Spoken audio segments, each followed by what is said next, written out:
Merci Seigneur Yahweh pour ce jour que tu as fait pour toi, même pour que nous te glorifions, nous te louons, nous t'adorions, nous bénissions ton Saint-Nom.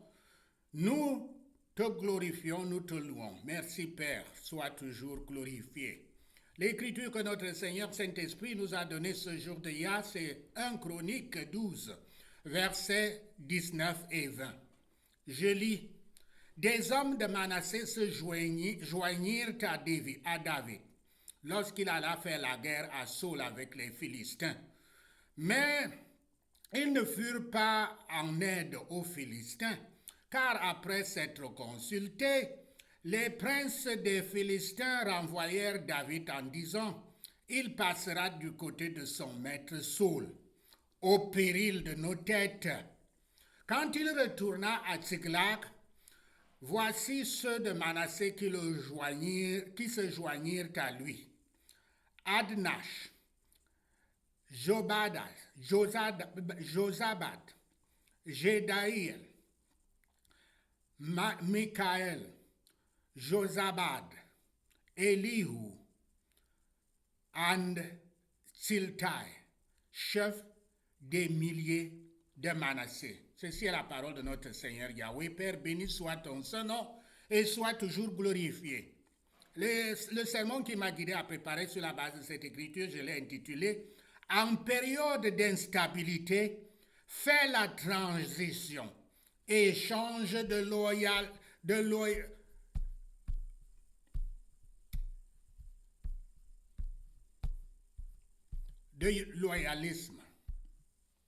loyauté. En période d'instabilité, fais la transition et change de loyauté. » Bien-aimés, la véritable loyauté est la fidélité à ce qui est vivifiant et véridique, et non un attachement aveugle à ce qui est familier. L'absence de transition de loyauté en période d'instabilité maintient les nations et les individus prisonniers de souffrances anciennes. Voici une interprétation thérapeutique et spirituelle de 1 Chronique 12, versets 19 et 20, sous l'angle des soins de santé mentale et spirituelle. C'est un mélange de perspectives bibliques et de principes de guérison psychologique et émotionnelle. Premièrement, une réflexion contextuelle. Ce passage décrit un moment de transition et de loyauté en période d'instabilité. David était encore un leader fugitif, pas encore intronisé. Et nombre de ceux qui l'avaient rejoint avaient pris des risques personnels pour s'allier à quelqu'un rejeté par le système, mais choisi par Yahweh. Dans mon pays d'origine, le Cameroun, si la minorité anglophone y est parvenue, la majorité francophone est incapable d'opérer la transition et de passer d'un régime corrompu et terroriste dirigé par un dictateur impitoyable de 92 ans au pouvoir depuis 1962 à une ère de changement, de liberté, de prospérité, de progrès. Le dictateur choisit ses adversaires aux élections parmi ses fidèles anciens ministres comme Maurice Kamto Issa Chiroma pour l'aider à gagner démocratiquement et à se maintenir au pouvoir à vie. Voici deux exemples d'échecs de transition et de changement de loyauté en période d'instabilité. Je prends un exemple politique et un exemple en santé mentale. Politique, la transition post-parti politique PRI au Mexique. Lorsque le PRI, longtemps au pouvoir au Mexique, a perdu le pouvoir en 2000, de nombreux dirigeants et citoyens espéraient un renouveau démocratique. Cependant, la fidélité aux vieilles habitudes du pouvoir, y compris corruption, favoritisme et centralisation, a persisté. Le résultat, c'est un nouveau leadership, mais les mêmes dysfonctionnements. La leçon est un changement sans réalignement interne n'est pas une transformation. Lors des transformations de vie, la loyauté doit passer de l'ancien système fondé sur le contrôle, la peur, l'ego, aux nouvelles valeurs fondées sur la vérité, l'intégrité, la responsabilité. Deuxième exemple en santé mentale. La loyauté envers des systèmes obsolètes lors des crises sanitaires. Pendant les pandémies et les réformes des soins de santé, les patients et les institutions s'accrochent souvent à des méthodes obsolètes, fidèles à des systèmes familiers qui ne répondent plus aux nouvelles réalités. Cela freine l'adaptation, l'innovation et la guérison. La leçon, la loyauté doit s'attacher à ce qui favorise la vie et la guérison, et non à ce qui semble tout simplement familier. Lorsque les systèmes évoluent, la fidélité à la croissance implique le courage d'accompagner le changement. Du point de vue de la santé mentale et spirituelle, cela doit s'appliquer à la survie et à la bonne santé. Cela représente le moment où le cheminement vers la guérison commence par le choix de nouvelles alliances. Abandonner ce qui est toxique et oppressif pour rejoindre ce qui est rédempteur, même dans l'incertitude. Deuxièmement, les thèmes psychologiques et émotionnels. Premier thème, réalignement et courage dans la transition. Les hommes de Manassé ont fait le choix conscient de quitter un royaume pour un autre. En thérapie, cela reflète le courage de réaligner ses loyautés, de se détacher des attachements dysfonctionnels, des systèmes de codépendance ou des identités autodestructrives. La guérison nécessite souvent de se défaire de vieux récits qui ne favorisent plus le bien-être mental.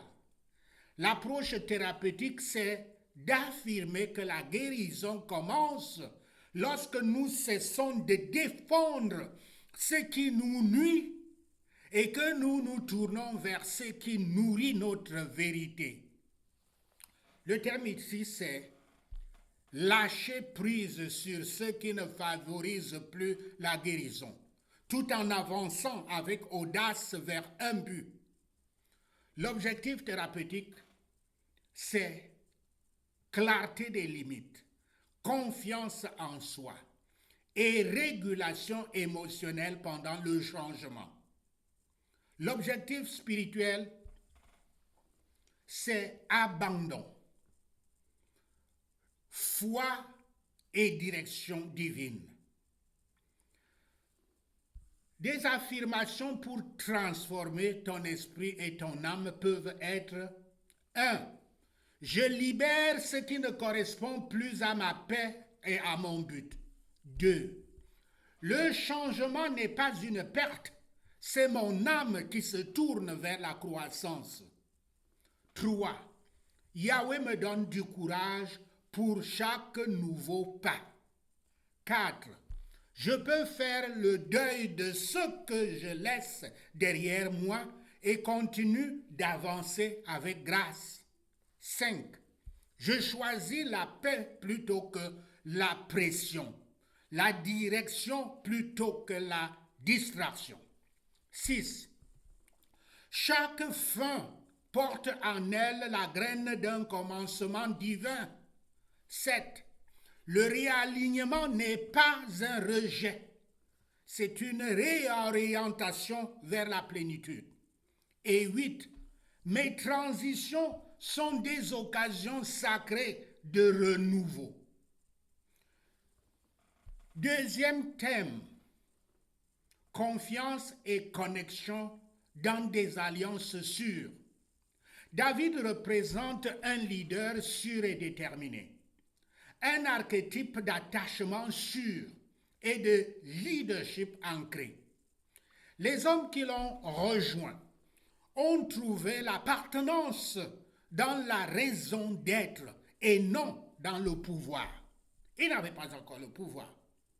Dans le cadre du rétablissement après un traumatisme ou de la dépression, il est essentiel de trouver des relations saines et des communautés solidaires. Ce passage illustre que la véritable force naît d'une alliance de confiance et non de l'isolement. Le parallèle critique inclut en santé mentale, veut dire ceci. En santé mentale, la guérison s'approfondit lorsque les individus remplacent l'isolement par une connexion qui honore l'authenticité, la sécurité et les valeurs partagées. Le thème, c'est construire des relations saines fondées sur le respect, la sécurité et la croissance mutuelle. Les objectifs thérapeutiques sont attachement sûr, vulnérabilité, limite, confiance interpersonnelle. Les objectifs spirituels sont communauté d'alliance, discernement, guérison relationnelle. Les affirmations positives sont 1. Je mérite des relations qui me nourrissent plutôt que de m'épuiser. 2. Je peux faire confiance avec sagesse sans me perdre. 3. J'attire des relations fondées sur l'honnêteté, la compassion et le respect. 4. Il est rassurant d'être vu, connu et de recevoir de l'amour. 5. Je me libère de la peur, de la trahison et m'ouvre à la compagnie divine. 6. Les limites protègent ce qui est sacré et non ce qui est brisé. 7. Yahweh place des bonnes personnes à mes côtés à chaque étape de guérison. Et 8. La connexion est une force. L'isolement n'est plus mon refuge. Troisième thème, identité en transformation. Quitter le camp de Saul pour rejoindre David symbolise l'abandon d'une vieille histoire personnelle, faite de peur, de loyauté envers les dysfonctionnements et de valeurs basées sur la performance et l'entrée dans une identité fondée sur l'intégrité et la vocation. Spirituellement et psychologiquement, il s'agit d'autodiférenciation. Autodiférenciation. La capacité à rester connecté tout en restant fidèle à soi-même. Le thème, c'est devenir la personne que l'on est censé être grâce à la guérison, à un but et à la foi. L'objectif thérapeutique, c'est la reconstruction de l'image de soi, la croissance post-traumatique, l'autonomisation. L'objectif spirituel, c'est renouveau mental, restauration d'un but et identité divine. Les affirmations positives sont 1. Je ne suis pas celui que la douleur a dit que j'étais. Je suis celui que la grâce dit que je suis. 2. La transformation est la preuve que la guérison est vivante en moi. 3. J'apprends à vivre en étant mon moi authentique et paisible. 4. Yahweh réécrit mon histoire, de la survie à un but. 5. J'ai le droit d'évoluer au-delà de mon passé. 6. Chaque jour je me rapproche de la vérité de qui je suis en esprit et en pensée. 7. Je suis à la fois un travail en cours et un chef d'œuvre en devenir. Et 8. J'honore la personne que j'étais et j'accueille celle que je deviens. Voici une bonne invitation thérapeutique avec cette question. Qui ou quoi dois-je laisser derrière moi pour m'aligner sur la personne que je deviens? Application de la santé mentale. D'abord, Yahweh agit par changement d'allégeance. Yahweh guérit souvent en réorientant nos loyautés, de la peur à la foi, de la honte à la grâce, du contrôle à la confiance. Le changement observé chez ces hommes de David, qui avaient rejoint David, représente la transformation du cœur nécessaire à la restauration spirituelle. Une réflexion sur la foi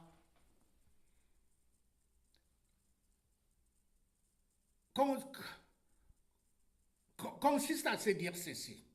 La guérison ressemble parfois à rejoindre David, avancer vers la promesse avant même qu'elle ne soit pleinement réalisée.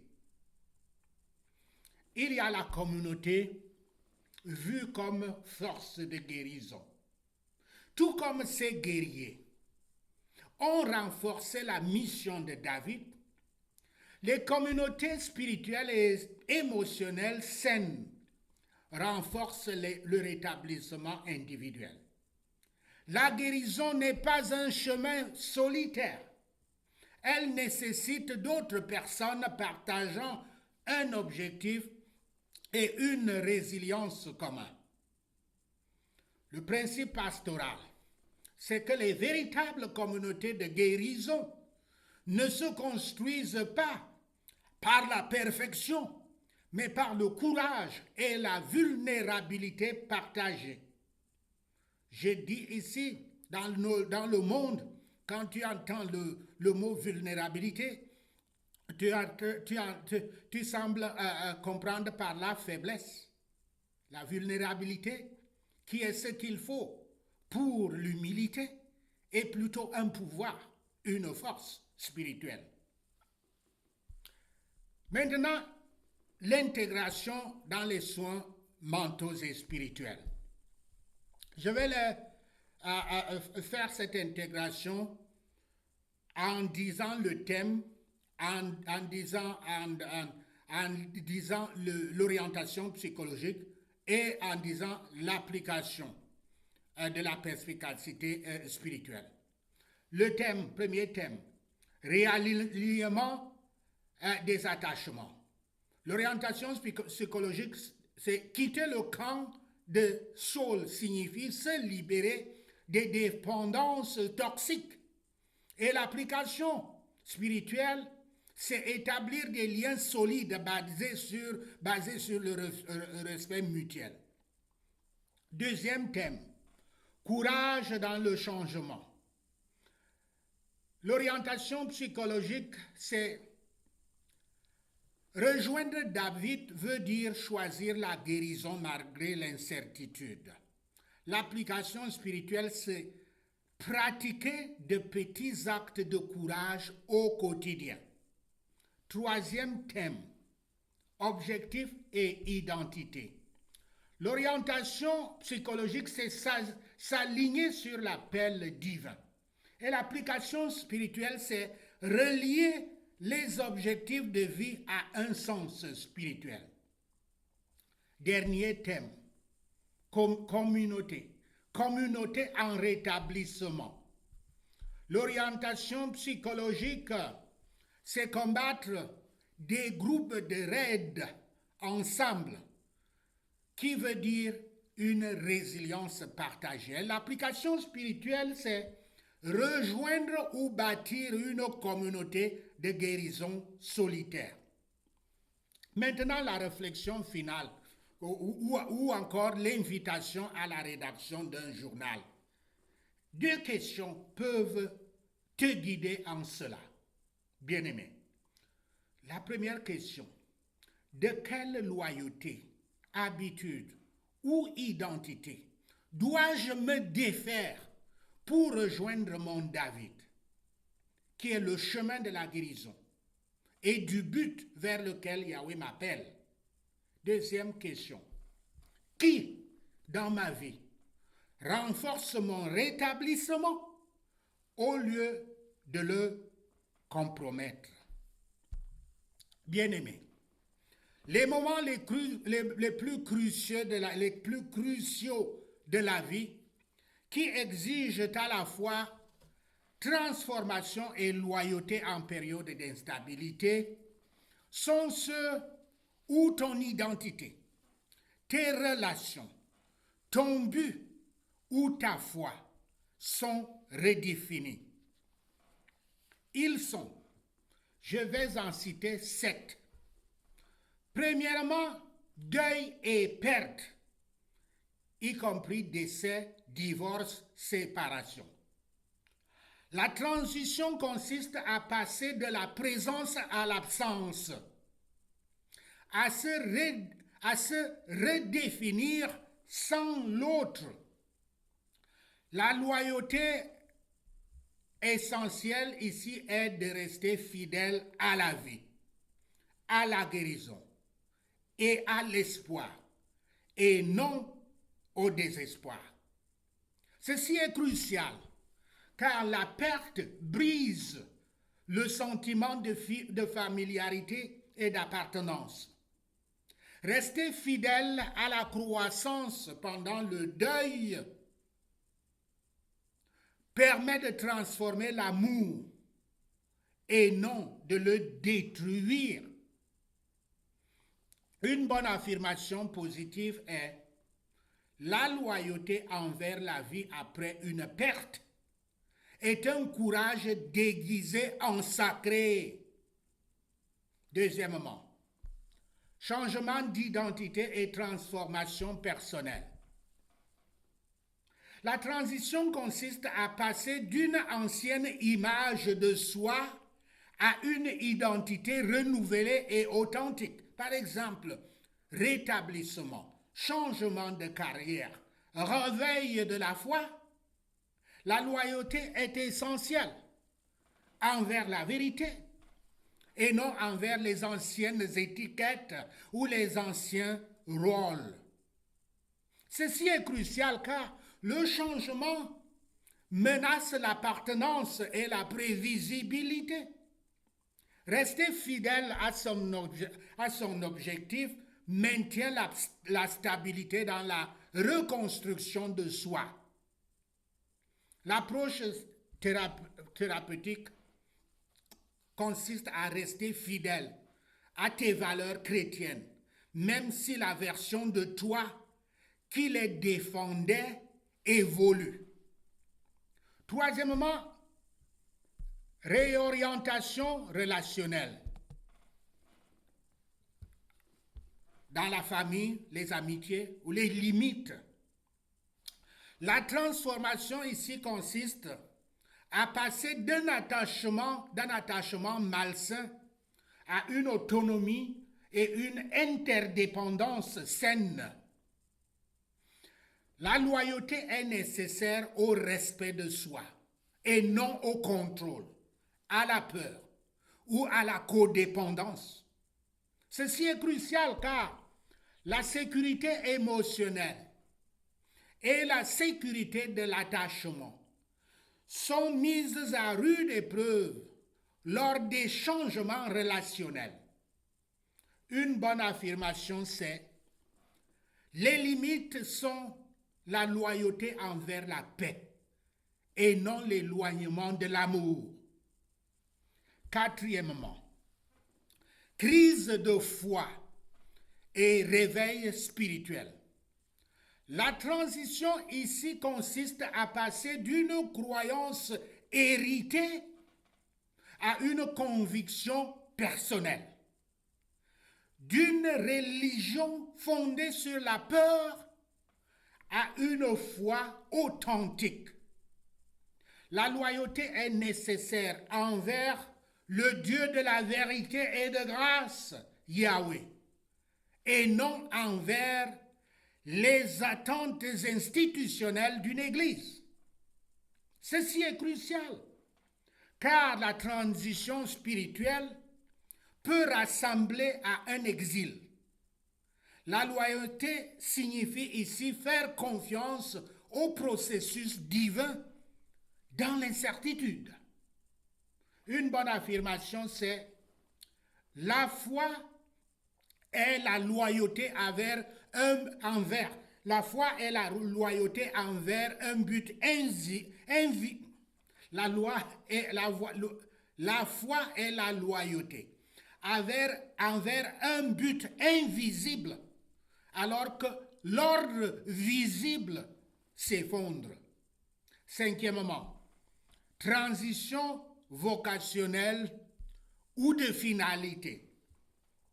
La transition ici se fait après une perte de carrière, un départ à la retraite, vers une nouvelle vocation ou un changement de ministère. La loyauté est essentielle envers la vocation et non envers le confort. Ceci est crucial, car la finalité structurelle de l'identité, lorsqu'elle change, il faut rester fidèle à son sens et non seulement à la productivité. Une affirmation positive, c'est Yahweh cache souvent de nouvelles vocations dans les fins. Sixièmement, guérison d'un traumatisme ou d'une dépendance. La transition ici se fait après des schémas de survie et une vie consciente.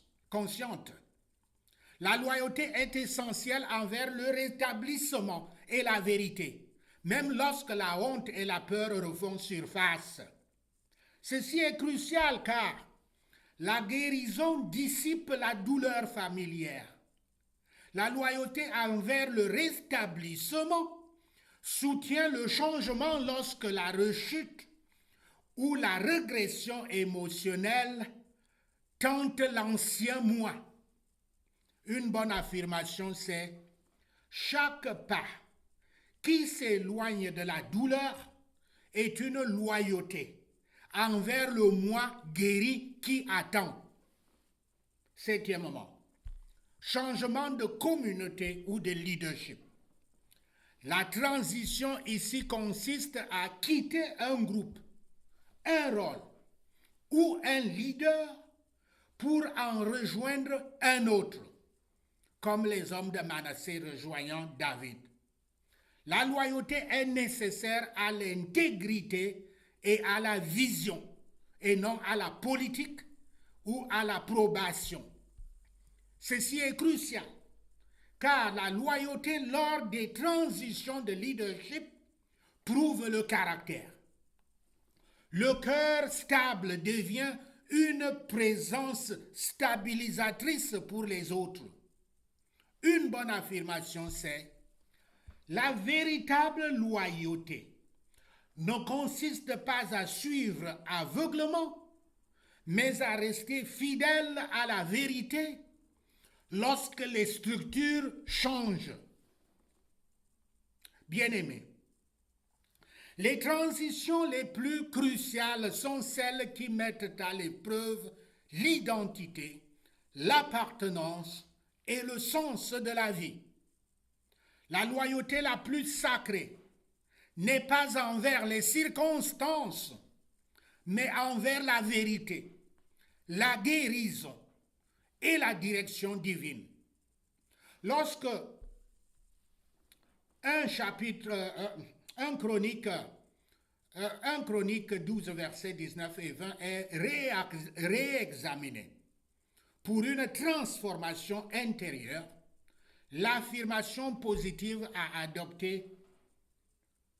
c'est quand le camp de Saul s'effondrera dans ma vie, il faut que j'aie le courage de rejoindre David.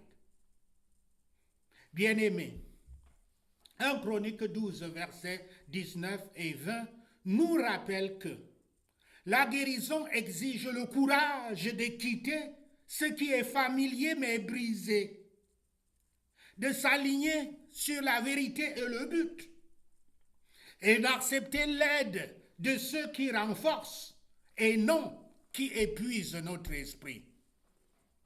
La santé mentale et la santé spirituelle commencent toutes deux au moment du réalignement.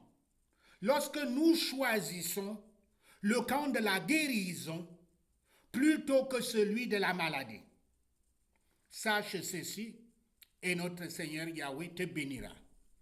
Merci Seigneur Yahweh pour tes paroles de sagesse, tes paroles d'enseignement, tes paroles d'édification, tes paroles d'illumination. Merci Père, sois toujours glorifié. Alléluia.